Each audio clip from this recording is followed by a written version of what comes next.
হল থেকে আরেক হল ছুটছেন সিনেমা প্রেমীরা। অনলাইনেও টিকিটের হাহাকার, আর টিকিট মিললেও মাত্র 5 মিনিটের ব্যবধানে হাতছাড়া হচ্ছে পছন্দের সিট। ঠিক এমন জমজমাট টিকিট যুদ্ধ চলছে দেশের প্রতিটি সিনেপ্লেক্সে। তবে এই টিকিট সংকটকে মন খারাপ নয়, বরং সিনেমার এমন জোয়ারে খুশি সিনেমা প্রেমীরা। এবার ঈদ উল আজহায় মুক্তি পেয়েছে 5টি সিনেমা। তবে গল্প ও নির্মাণ শৈলীর কারণে আলোচনায় উঠে এসেছে দুটি ছবি, তাণ্ডব ও উৎসব। ঈদের 1 মাস পেরিয়ে গেলেও 2 সিনেমার টিকিট মিলছে না সিনেপ্লেক্সে। দর্শকদের প্রশংসায় ভাসছে দুটো ছবি।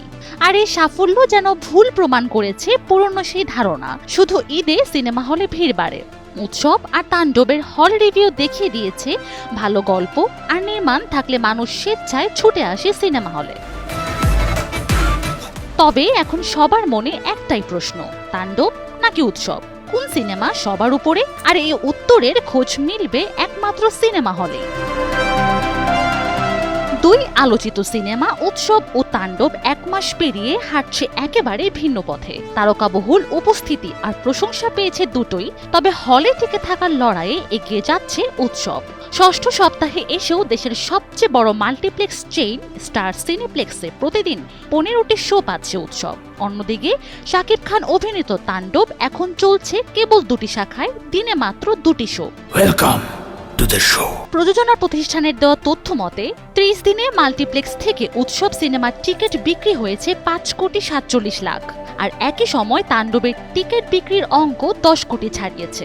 তবে আয় বেশি হলেও নাটকীয়ভাবে কমে এসেছে তাণ্ডবের শো সংখ্যা।